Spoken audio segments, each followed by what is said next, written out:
Hi, Sean. Can I just do a quick sound check a minute, please? Yeah, do you want me to clap? Yeah, just, yeah.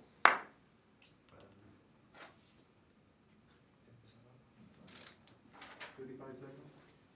Maybe slightly longer.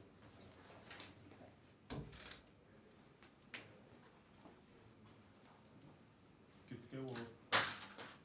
I'm going to have to go radio silent, but I'm going to switch it back on and hopefully get working again. Okay?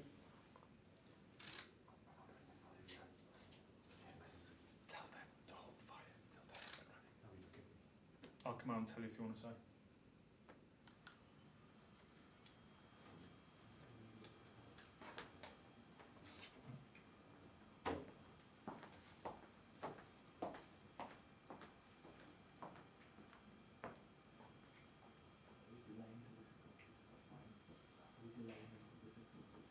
I think if you need to go ahead, go ahead.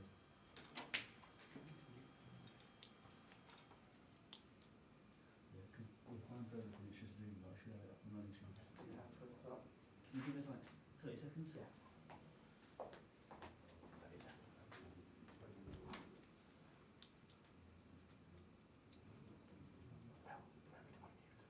Yeah.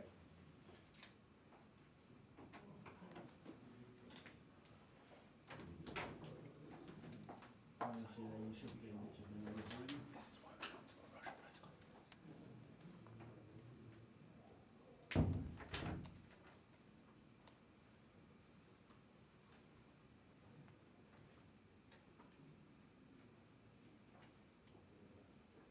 It's a film to a world class film. Who gave us the mince pies outside? Hmm? Who gave us the mince pies?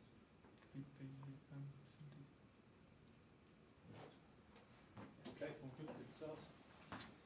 Good. Right, I'm turning my sound on. Yeah, cool.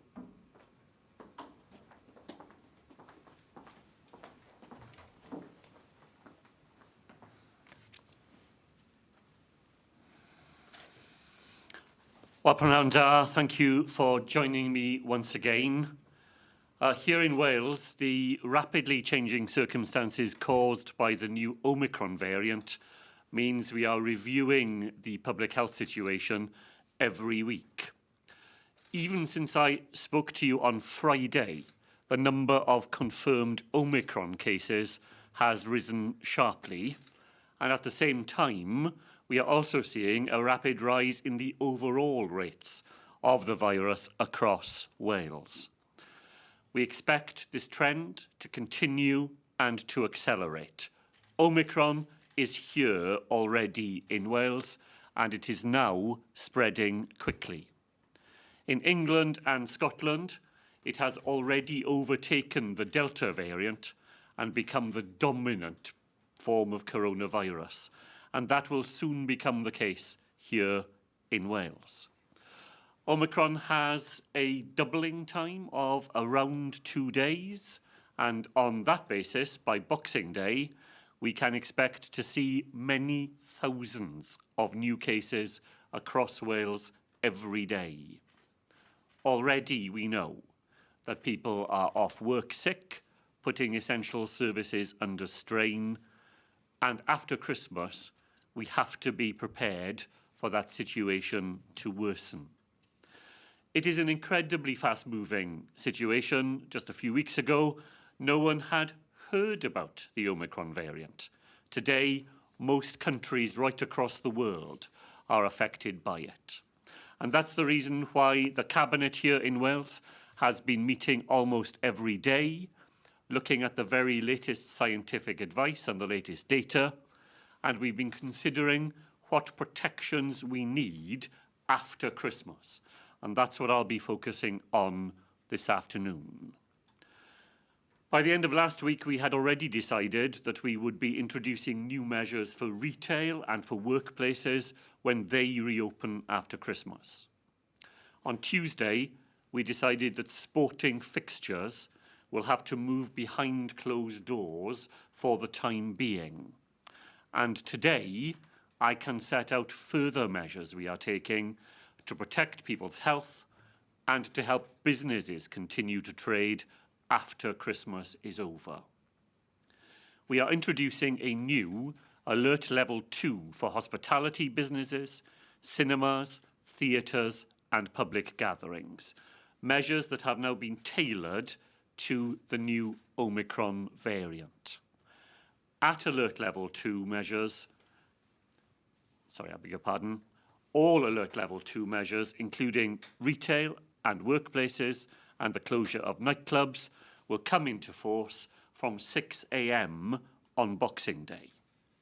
The new measures will mean a general requirement of a 2-metre social distancing in all premises open to the public and in workplaces, subject to that test of reasonable measures.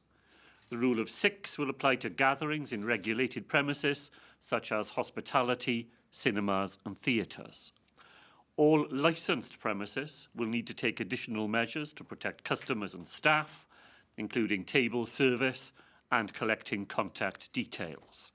Face coverings will be required in hospitality settings at all times apart from when seated.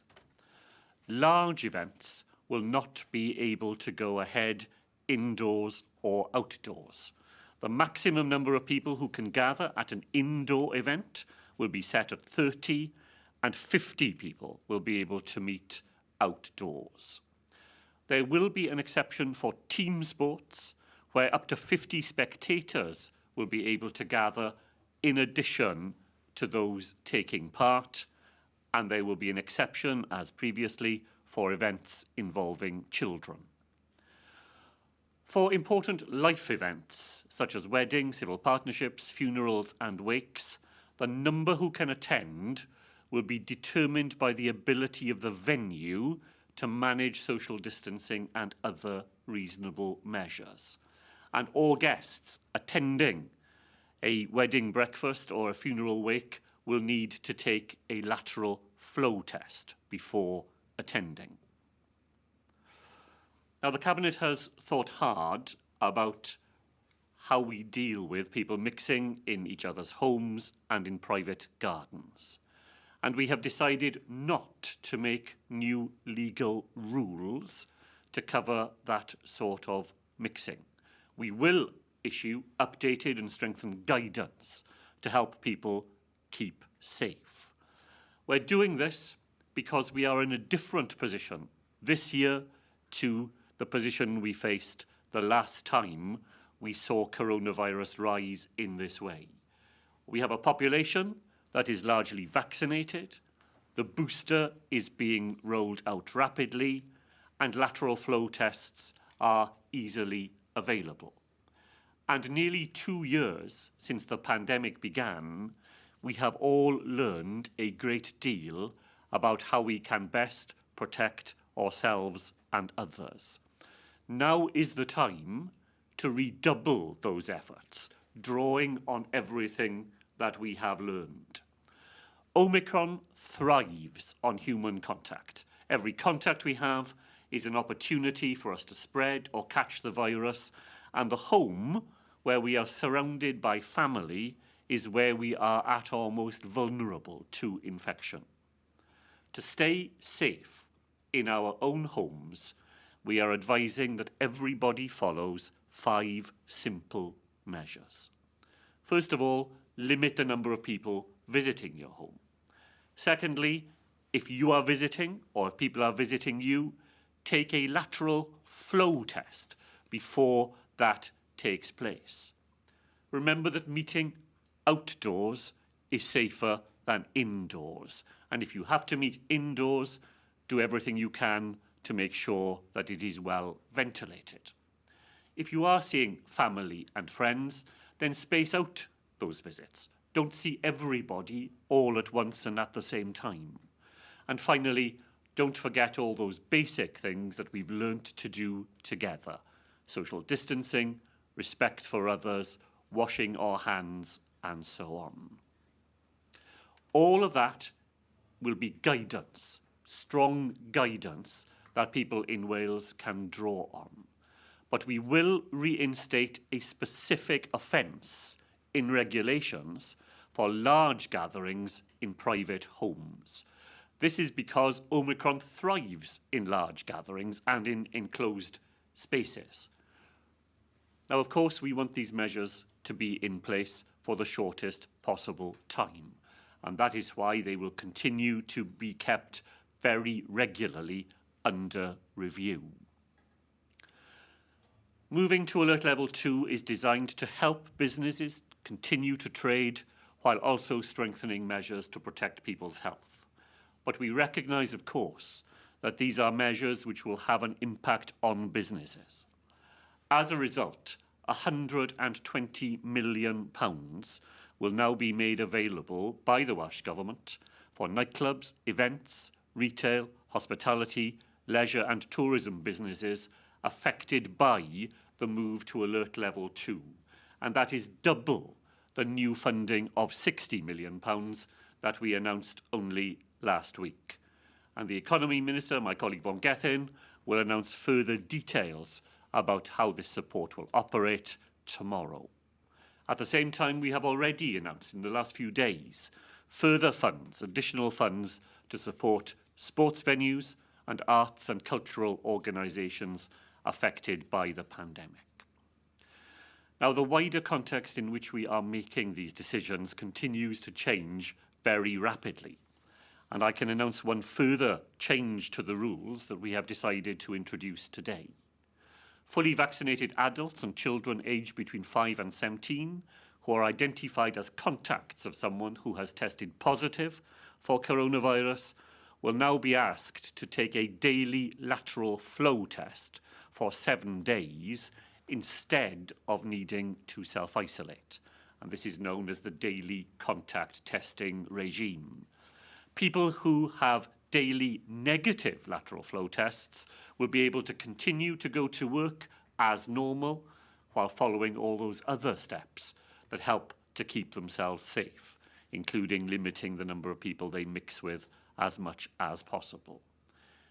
If you've not been doubly vaccinated and are identified as a close contact of someone who has COVID, then you must self-isolate. Children under the age of 5 are exempt from self-isolation if they are close contacts. And as well as that specific decision, then during the day, the Health Minister will consider advice from the Chief Medical Officer about potential changes to self-isolation arrangements from people who fall ill from coronavirus. And we are also expecting today to receive further recommendations from the JCVI about the vaccination of young children. Now, nobody wanted to see the return to alert levels and to the protections that I've announced today. But we are now entering a really serious phase of the pandemic. Wales will reopen after Christmas, but in order to do so safely, we have to do everything we can to go on protecting ourselves and taking care of others. The way in which we have got through all of this in Wales has been by working together, and that's what we need to draw on again in the weeks ahead. And beyond that, we know that there will be brighter days ahead. Diolch o galon I chi gyd, a Nadolig llawen I phawb. I'll now, as ever, take questions, and as usual, all the answers will be broadcast live on the Welsh Government social media channels. And first up today, over to Owain Phillips at BBC Wales. Pnawn da I chi, Prif Weinidog. Significant restrictions being announced today, but you don't have furlough support from the UK government. If you had furlough support, would you have gone even further if you could have today? I think the measures that we have announced today are the ones that we think are sufficient in the light of the information we currently have. But, Owen, you're absolutely right that in order to go further, were that to become necessary, the Welsh Government simply does not have the financial firepower or even the practical ways of getting help to people who might not be able to be in work. For that, we need the help of the UK government. And I join my colleagues in Scotland and Northern Ireland in calling on the Treasury to put those furlough arrangements in place for the sectors that are most directly affected by the extra protections that will need to be there when they reopen after Christmas. And can I ask, in terms of a time frame here, I know it's difficult and I appreciate things are moving quickly, but could you give us an idea of how long you envisage some of these restrictions being in place, especially in terms of there may be people out there trying to plan weddings and so on? Can you give us a rough idea even how long would you expect this to be in place? Surely, well, as you know, we review the regulations in law once every 3 weeks, and more recently we've been reviewing them on a weekly basis and introducing changes where we need to do so. So people in the wedding sector and others can have that confidence of knowing that we will be reviewing the regulations absolutely regularly as we move into January. Now, the modelling that we see tells us that we have to expect a sharp rise of cases into January, and then compared to earlier variants, a relatively sharp decline in those numbers as well. The extra money that we have announced today, the doubling of the new money to 120 million, means that we are able to extend the help that my colleague Vaughan Gethin will announce tomorrow into February as well, should that help be needed. Owain, diolch yn fawr. Over to Jane Death at Channel 4. Thank you. Good afternoon. You said yourself in your statement that we're in a different position this year than last year. Many more people have been vaccinated, and it seems the Health Security Agency have found Omicron is less severe than other forms of COVID. So don't the restrictions you're imposing on Wales now look like an overreaction? It really is a misunderstanding of the position we are facing to think that if Omicron is less severe than Delta, that solves the problem. If Omicron was only half as severe as Delta, because of the extra speed at which it is transmitted, that would buy you 48 hours before you see those numbers and numbers of people going to hospital climb to the very steep levels that we have seen. So the information on whether it is more serious is much more contested, I think, than the headlines of the Health Protection Agency's report that I have seen. The detail that I have seen suggests that if you have already been infected by coronavirus, it may be that Omicron will not be as severe as the first time you were infected. If you're getting it for the first time, there's no evidence that it is any less severe than any of the earlier variants. So I'm afraid, nice as it would be to think that will solve the problem of January for us, just the sheer number of people who will fall ill and the more nuanced information about severity means that the protections that we have announced today are a necessary precaution against the impact that we think we will see in Wales. You're introducing fines for people who don't work from home. Aren't you punishing the wrong people who perhaps can least afford £60 fines over the Christmas period, which is expensive enough? Well, thank you for that question, because I really want to lay this story to rest today, because it is a story without substance. The rules that we are introducing are exactly the rules that we had earlier in the pandemic. They are not some new set of rules. They are designed to protect workers, not to penalise them. When these same rules were there earlier in the pandemic, no fines were issued at all when these rules were previously in place. They are there to make sure that if a worker feels that an employer is unreasonably expecting them to be in the workplace when they could work from home, that they are able to point to the regulations and make it clear that they would be committing an offence were they to do so. So it is to protect workers, not to penalise them. When these rules were in place earlier in the pandemic, they worked very well. They will work very well again, and I'm very grateful to the employer organisations, the CBI, and to the Wales TUC for their help in making sure that the correct message about what the regulations mean is being communicated in workplaces and to employees as well. And thank you, Jane, for the chance to put that properly on the record today. Over to Daniel Davis at BBC Wales. Diolch, Prif Weinidog. When will you publish the scientific evidence that's brought you back to announce restrictions again so quickly? Yes, the number of Omicron or COVID cases has risen, but surely we were expecting that. You've told us to expect a tsunami of cases. So what else have you seen, and when can we see it in terms of evidence? I'd be grateful if you could answer that in Welsh as well, please. Well, we publish absolutely routinely the advice that we get through our technical advisory group. We rely on the advice of SAGE as well, and the SAGE advice was last published on Saturday, I believe, last weekend. We put into the public domain everything that we see when we review the regulations. The Chief Medical Officer always includes a report alongside it, and we always publish that report as well. Let me be clear about what we are seeing. We are seeing evidence of a new variant already here in Wales, where the number of new cases is accelerating every day, where the doubling time means that those cases will be in thousands within a short number of days, and where the impact on people falling ill and becoming so ill that some of them will need to be in hospital is very significant indeed.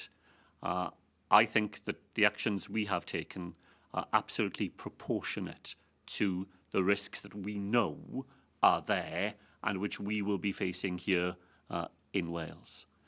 So ni'n gyhoeddi bob tro y cyngor sy'n dod ato ni, y cyngor mae'r Prif Swyddog Meddygol yn rhoi ato ni. Ni'n cyhoeddi hwnna, ni'n cyhoeddi y cyngor sy'n dod o'r grŵp o bobl sy'n arbenigwyr yn y maes. Ni'n cyhoeddi fel ar lefel y Deyrnas Unedig, y cyngor sy'n dod oddi wrth y pwyllgor SAGE ac yn y blaen. A ni wedi wneud hynny trwy'r y pandemig i gyd, yn ni'n mynd i dal yn y dyfodol i wneud hefyd. A beth mae'r tystiolaeth na yn dangos iddyn ni yw, mae Omicron yng Nghymru yn barod, mae'r nifer o bobl sy'n cwmpo'n dost yn cynyddu bob dydd.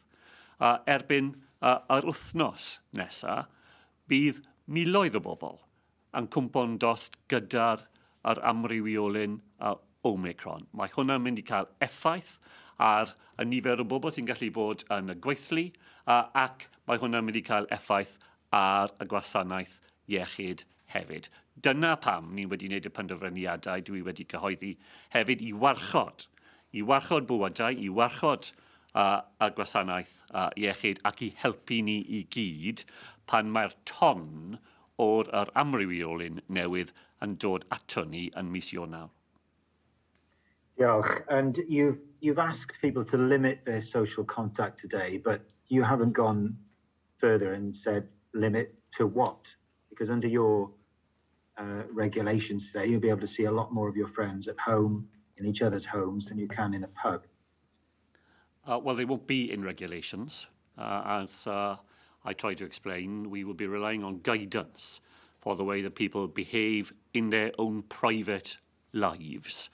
And as I tried to explain, there are reasons why we think that we can do that because of the vaccination and the booster programme, because of the availability of additional protections like the lateral flow tests, and because we have all learnt so much over the months about the ways in which we can act in our own lives to keep one another safe. The guidance will point to the fact, if people want a rule of thumb, that when we were last in more formal restrictions, we suggested that 3 households was the sort of maximum number who should get together at any one time. But that is a rule of thumb for people to apply should they need to do so. rather than because it will be part of the regulation framework here in Wales. Daniel, diolch yn fawr. Over to Inzamam Rashid at Sky News. First Minister, is there anything you've seen in the evidence about the severity of the disease and mortality from the UK HSA and the specifics in that data? What have you seen that has led you to make these quite strict measures, certainly compared to England? Well, two things we see in the data. One is that the doubling time and the speed at which Omicron is transmitting itself to people means that even if it is less severe, the sheer numbers of people who will fall ill will drive people out of being able to be in work and in some cases, sadly, into hospitals. And we're seeing in London and in Manchester, significant rises already in the number of people who fall so ill from Omicron that hospitalisation is necessary for them. So it's that combination of factors. Just the sheer number of people who are likely to fall ill will mean that the impact on the health service will be very significant indeed at a time when the health service is trying to do all the other things we ask it to do. And we've got to act now, we believe, to mitigate that impact. As I say, the evidence that I have seen previously is a bit more equivocal in relation to seriousness. I don't think it is as simple as saying Omicron is less serious than Delta.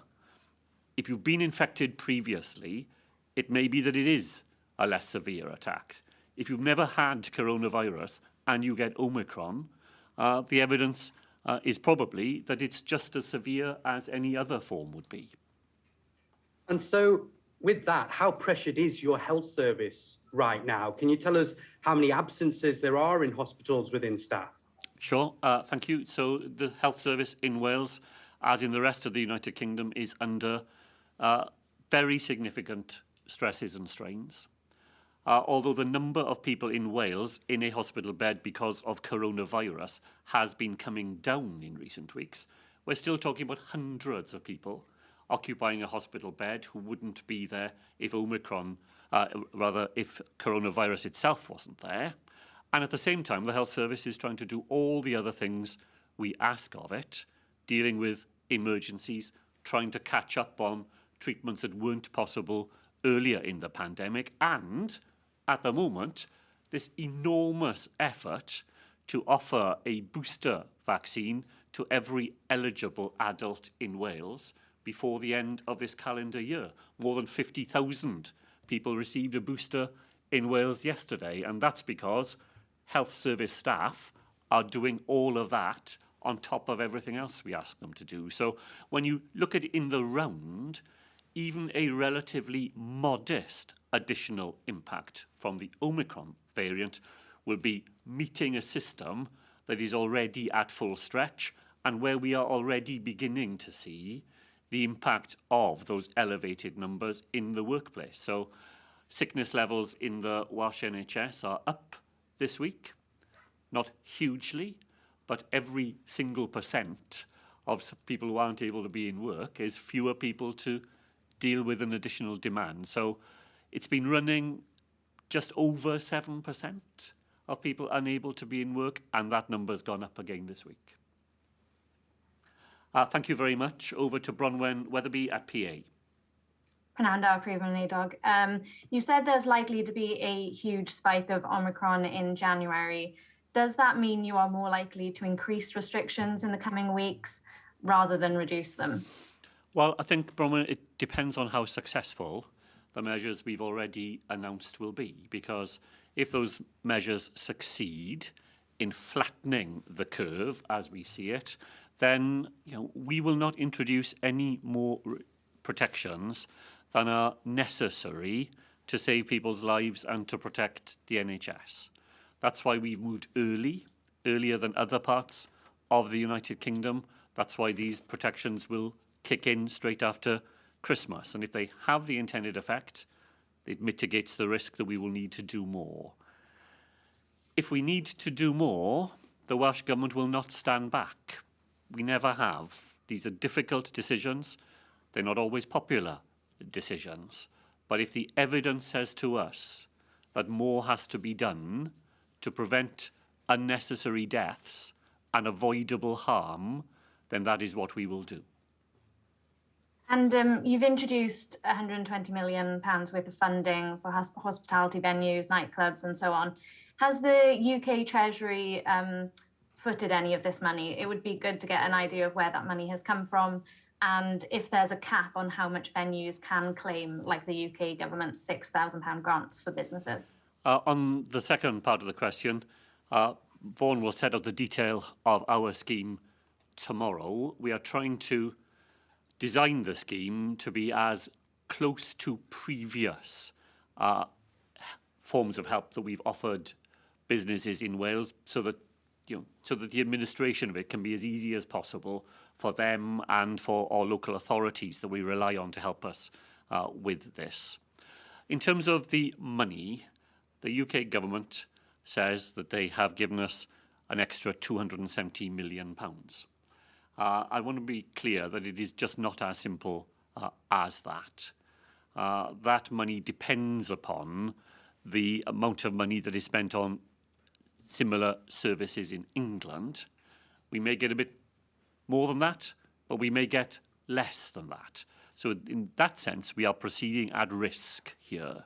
But our assessment of things is that because of the protections we've announced today and the impact they will have on businesses, the Welsh Government will step in, we will use some money of our own that we're able to mobilise, and we'll take the risk that the money that the UK Government has announced turns out to be real rather than fictional, in order to give businesses in Wales the confidence they need that if they're not able to trade as they would normally, and that has an impact on their income, the Welsh Government will step in to assist. Bronwyn, thank you very much. You're convowed. Over to Dan Bevan at LBC. Thank you, First Minister. Good afternoon to you. People in Wales are now facing another Christmas period with harsher restrictions than over the border in England, despite having lower case rates. Now, obviously, your approach compared to Boris Johnson's is very different. And simply put, you can't both have the correct approach here because of it being so different. So do you think that people in Wales have a right to feel hard done by with these added measures? I think people in Wales will feel that everything is being done on their behalf to keep them safe at a very challenging time. I think they will recognise that they have a government that is capable of making these decisions, even when the decisions are difficult and, as I say, when they are sometimes not popular. Here in Wales, we are in a position where when we see the evidence and we're told about the actions we can take to protect people, we will take them. I think there's a real contrast with the paralysis of the UK government, simply unable to act. I heard the Prime Minister earlier this week in an interview say that the position had never been more urgent, and asked what he was going to do about it, said that he was doing nothing. Well, that would not be acceptable to me, leading the Welsh Government, when we see a situation that is urgent, and it is, and we are told that there are actions that we need to take to protect people's lives and livelihoods, then we will take those actions. And I think that people in Wales will appreciate that, despite the difficulties that I understand it creates for people and for businesses. Thank you. And on the swift action that you've taken on the sporting sector, we know that being out in the open air is much safer than being indoors. But under the current regulations, as they will change on Boxing Day, you wouldn't be able to go to a rugby match or a football match, but you would be able to watch it in a pub, albeit with the restrictions in place in hospitality. Why not limit the number of people allowed into the stadiums, social distance as well? We've got big stadiums here in Wales, and that's a similar approach to what's happened in Scotland. And at least then it'll give the clubs in Wales a chance to make some revenue over the Christmas period.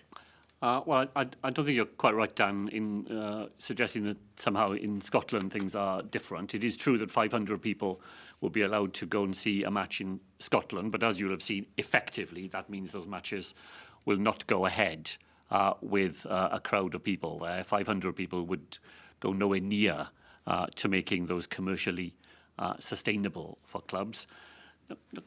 There are a number of points in your question. I think those clubs, rugby clubs and football clubs, have worked very hard to keep things safe during the Delta period. But we are concerned not about how people behave when they are at the ground, but all those additional pinch points, how people travel to them, how people come and go from them, how people act in hospitality around them. There are risks there that we do not need to run. And given that there will be thousands of cases of Omicron by the time we get after Christmas, those risks are absolutely real. Those risks are very different if you are in a venue with far, far fewer people and with all the additional protections that we have announced today. So, yes, you will be able to be in a pub with the new protections in place and watch a game on television, but you won't be there with 21,000 other people sharing the same space with you and trying to get in and out of the ground at the same time. So the circumstances are not comparable in that way, and that's why we have treated them differently in the regulations that I've been able to announce today. Dan, thank you very much. Over to Daniel Hewitt at ITV National. Thank you. First Minister, you are moving to these much tighter restrictions at a time when the UK government says there simply isn't enough data to make such decisions. What do you know that they don't? Do you believe that Boris Johnson's delaying here is because of political reasons rather than health reasons? I believe the UK government sees all the data that we see. I believe they get all the advice that we get about the need to act and to act urgently in the light of the Omicron wave that is coming our way and is already there in very, very significant numbers in London and in other parts of England. I think that the UK government is in a state of paralysis about all of this. We see the reports of infighting within the cabinet. There are, as I would see it, sensible voices urging the Prime Minister to act, to protect the NHS and to protect people's lives as he has in previous waves. And there are others who I simply think take a different view of the balance of risk here and are prepared to allow those risks to run. I don't believe it's because they don't see the data. They see the data, but they're not prepared to act on it. And what is stopping a group of 30 people gathering in someone's home rather than going to the pub or a nightclub on New Year's Eve in Wales? Well, the main thing that prevents it is people's own good sense and people's own understanding of the risks that they will be running. So if people are following the guidance that we have set out today, they would, of course, be avoiding the risk that they themselves will fall ill and could be so seriously ill that they could end up in hospital or may not survive the illness at all. So the main thing that prevents that from happening is people's experience of coronavirus and the harm that it does. We will have in regulations a maximum number of people who can gather inside a home, and that will be 30 people. So if the police do receive reports of house parties rather than family gatherings, the police will have a basis for intervening and checking that people are following the rules that would be expected of people at a time of a public health crisis. Then thank you very much indeed. Over to Will Hayward at Wales Online. Thank you, First Minister. You must have looked at the implications today's announcement will have for jobs and livelihoods. Given that there's no furlough scheme, can you tell us what you think the cost will be in terms of job losses and business closures? Well, we are hopeful that because shops will reopen, offices will reopen, hospitality will reopen, that the impact on jobs lost can be managed and that employers will have direct help from the Welsh Government to help them with some of that. We also hope that this will be a relatively short period.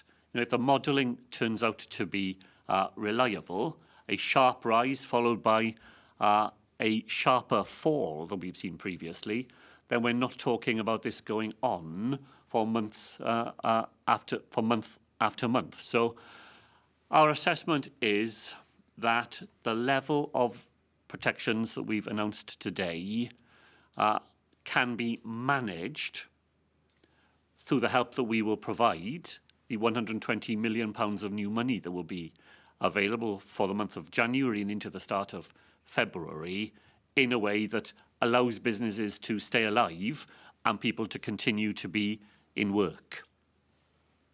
Okay, in terms of how long this will go on for, then Welsh Rugby will lose millions if crowd restrictions are still in place when the Six Nations starts in early February. Do you expect these restrictions to be lifted by then? I really can't give you a prediction of what will happen in what would be 6 weeks from now. When I set out stuff in my original statement, I tried to demonstrate just how many things have changed in the last few days.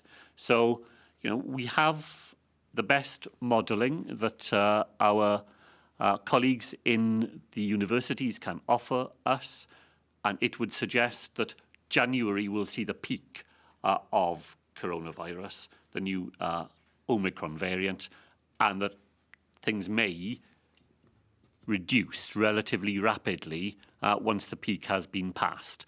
We will continue, of course, to work with the rugby union and other football and sporting bodies. We've announced £3 million already to help with the immediate loss of income that they will face in the post-Christmas period, and we'll go on in those conversations with them should the public health situation not allow games to resume in the way we would all like to see by that part of the new year. Well, thank you very much. Over to Ellis Roberts, newyddion. Ia, diolch fawr iawn i chi, Prif Weinidog. Yn yr Alban, mae modd i hyd at 500 o bobl fynd i ddigwyddiadau chwaraeon. Yng Nghymru, hyd at 100 ydi o degfed rhan o'r Alban. Ydy hynny'n deg? O ystyried mae yna lawer iawn o clybiau llai, mae nhw angen y gefnogaeth. Wel, yn yr Alban, mae ffigur o 500 o bobl, a mae'n glir, a dwi wedi darllen popeth mae'r sector wedi ddweud, mae hwnna'n mynd i cau a gemau fawr i lawr yn union fel ni'n neud yng Nghymru. So, dydy y sefyllfa ddim wahanol rhwngddo ni ac ar Alban. Ni wedi newid y gyfraith am gemau bach, ble bydd 50 o bobl yn gallu mynd i weld y gêm, ac mae'r nifer o bobl sydd ar y cae ddim yn cynnwys tu fewn i'r nifer o 50. A ni'n neud hynny achos ni wedi clywed beth mae clybiau bach yn ddweud. Mae nhw yn eisiau cael gynulleidfa fach, tu fas, ble mae hwnna ddim yn creu problemau i'r iechyd bobl. A dyna pam ni wedi newid beth oedd y gyfraith tro diwetha pan oedd rhaid i ni wneud pethau fel hyn. Ellis was just asking me whether it is fair that there are different numbers of people able to be at sporting events in Scotland compared to Wales. I was explaining that everything that I have seen and read from the Scottish Government and from the sector says that big matches will be played behind closed doors, that having 500 people at a large Scottish football match isn't going to make the difference between them being open as they are now and how they will be played in the future. And as far as smaller clubs are concerned, we are going to have a different regime this time to the regime we had previously. Previously, 50 people could take part, and that included players on the field. This time, the 50 people who can attend can all be spectators, and that the number of people who are playing will not be included within that 50. And that is because we've had representations from smaller clubs. That just allowing that number of people to be at a village game doesn't produce a adverse public health impact. And having considered what they've said and taken advice, we've decided that this time round, the 50 people who are watching won't include the people who are involved in the game itself. Gai ofyn i chi hefyd, yn Lloegr yr wythnos nesaf, mae yna lawer iawn o ddigwyddiadau chwaraeon yn mynd i fod, ac mi fydd pobl o Gymru mynd i'r rheini siawns, yn mynd i Lerpwl, yn mynd i Millwall. Fyddech chi'n deud wrth y bobl hynny beidio mynd? Wel, cawn ni weld beth sy'n yn mynd i digwydd yn Lloegr. Ni weld bob dydd, nifer fawr o gemau'n cael ei ganslo, achos mae bobl sy'n chwarae yn cwmpo'n dos gyda'r Omnicron. Y cyngor ni i bobl oedd yn meddwl am deithio yw byddwch yn ofalus. Meddwl yn fanwl am y risgs sydd ar gael. So, mynd trwy y restr o cwestiynau dwi wedi setio mas heddi. Yn diwedd y dydd, lawr i unigolion yw i wneud yr penderfyniadau na. Beth ni'n ofyn i bobl yw i wneud y penderfyniadau mewn ffordd sy'n ymwybodol. Mae nhw wedi meddwl trwy'r pethau. Os mae y risg yn rhy is, yr ateb yw i peidio mynd. Ond wneud e mewn y ffordd ofalus ni wedi awgrymu. Ellis asking me about matches being played across the border in England. Should people go and watch them? Well, as I said, first of all, let's see how many games actually do get played, because matches are being cancelled, pretty regularly because of the number of people who are falling ill in teams that would otherwise be taking part. If people are thinking of doing it, it's not for the Welsh Government to make those decisions for people.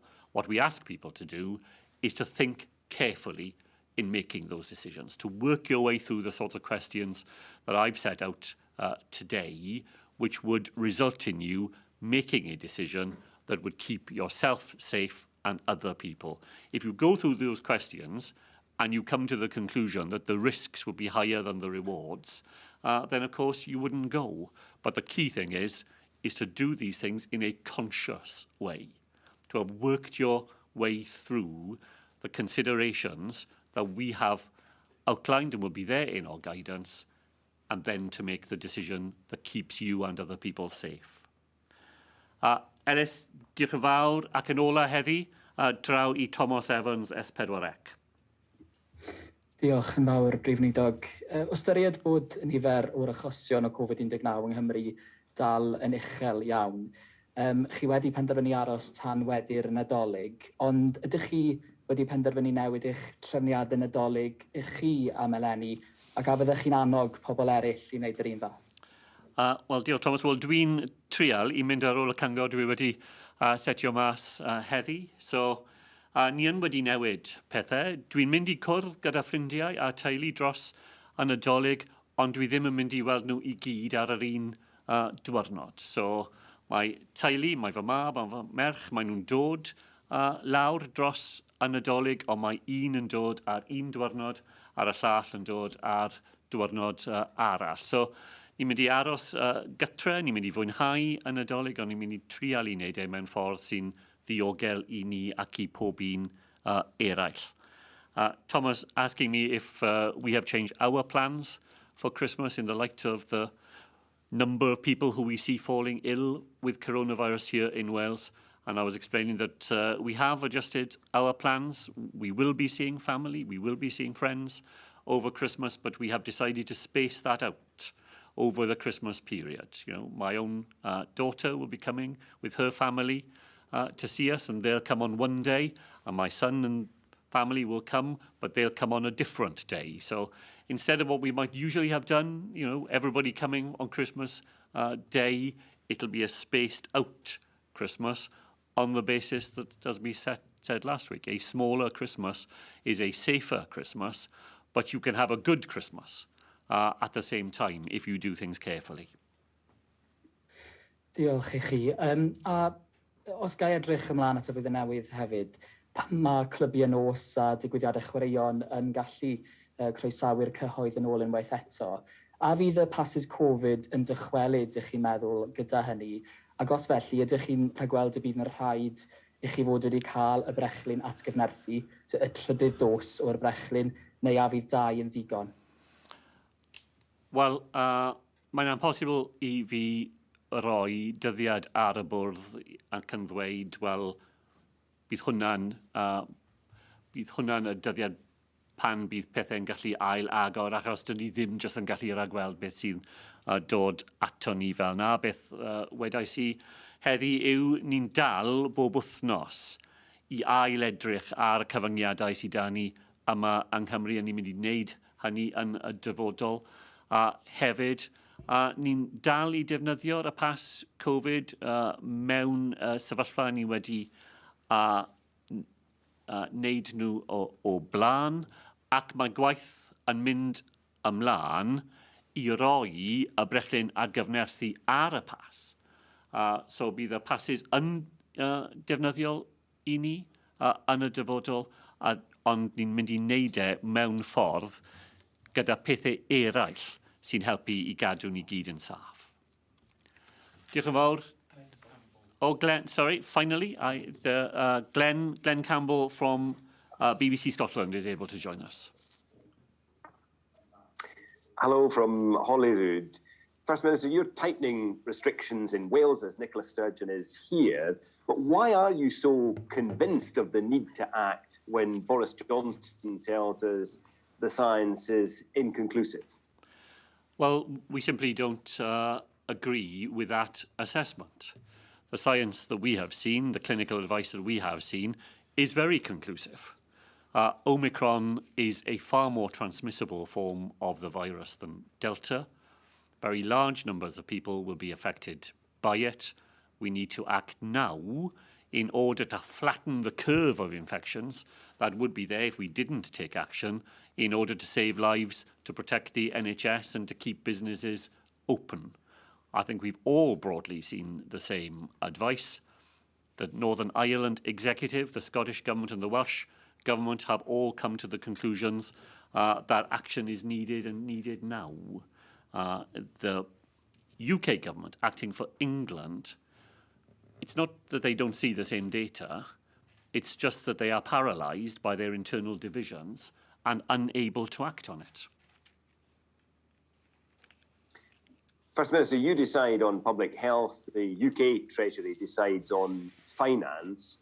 To what extent is your ability to deal with this new wave of coronavirus limited by that? And what response have you had to calls for the reintroduction of furlough? Well, the measures that we have announced today are fundable by the Welsh Government using our own resources and having the safety net of the £270 million that the Chancellor announced at the weekend. Were the situation in Wales to get worse, and if we were to have to close businesses rather than allowing them to continue to operate with the protections we've announced today, then that would be beyond the capacity of any devolved government to finance ourselves. Only the Treasury has the firepower to be able to fund a furlough scheme and a self-employed scheme of the sort that they were prepared to operate earlier in the pandemic.